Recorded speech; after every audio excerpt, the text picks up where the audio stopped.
thought of and ended up creating the Riot Conference alongside these amazing women to bridge the gap between women of color at private independent schools. Riot had originally started off as a club for girls of color here at UHS, but after the first month of the club's creation, I noticed my school had social events like dances and sports games, but there was never a day where we could just celebrate our own identities in the presence of other driven girls of color. So last year, we hosted the inaugural conference, hosting about 60 girls, some of which are here today. Last year's theme was Break the Glass, referring to the barrier, which is now being called the concrete ceiling for women of color, that prevents us from attaining high positions of power in every sector of today's society. This year, we wanted to push the idea of facing adversity with our theme and experience, expression, empowerment. In today's day and age, there's a lot of pressure to dilute your plans and compromise your goals in order to adhere to the limitations that society has built for women of color. We are taught that we should limit the ways we use our voice, that it's impractical to want to start our own company, that it's unrealistic and nearly impossible to see a woman get elected into presidency. And in that, we end up throwing away our goals and rewriting our dreams. There's a lot of added pressure being a woman of color in America, because we learn that there is little to no room for error. Women of color are disproportionately given fewer opportunities than any other identity group, so one wrong move could jeopardize one's entire career. Our committee definitely felt a similar pressure to surpass the success of last year's conference by making this year's perfect with absolutely no mistakes. But nothing's perfect, not even conferences, and mistakes did happen. People canceled, I lost a package at one point, and we felt like everything, including ourselves, would tank.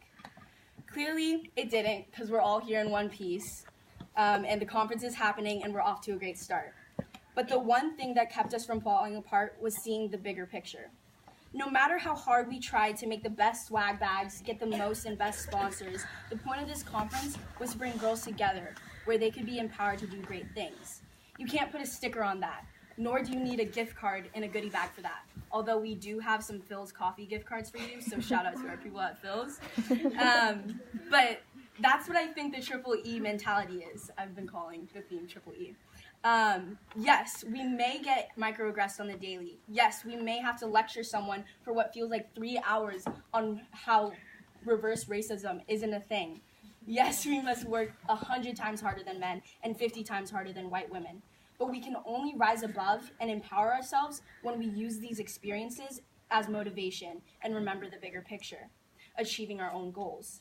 In doing so and expressing those ideas, we gain our power to get the promotion that we've been working so hard for, put on an amazing conference, and eventually break that concrete ceiling. To quote my beloved First Lady, Michelle Obama, I definitely quoted her last year, but she's literally the holy grail of quotes, at least according to Brainy Quotes. But she said, "You should never view your challenges as a disadvantage. Instead, it's important for you to understand that your experience facing and overcoming adversity is actually one of your biggest advantages." I told you, holy grail of quotes. But in all seriousness, the best advice that I'd give to you, and hope you all get by the end of the day, is to experience every challenge outside this space as an advantage. Express your beliefs to make your voice heard everywhere, and empower yourself and those around you today. Now, I have the pleasure of introducing a woman who is the epitome of our conference theme, as she placed her passions for dance before anything else when she pursued her career at SoulCycle after attending Stanford University. Here today to lead us in setting intentions for the second annual Riot Conference is someone I truly admire and I think you'll all love. And whoever wins the SoulCycle raffle, you should definitely take her class. Paula Markey.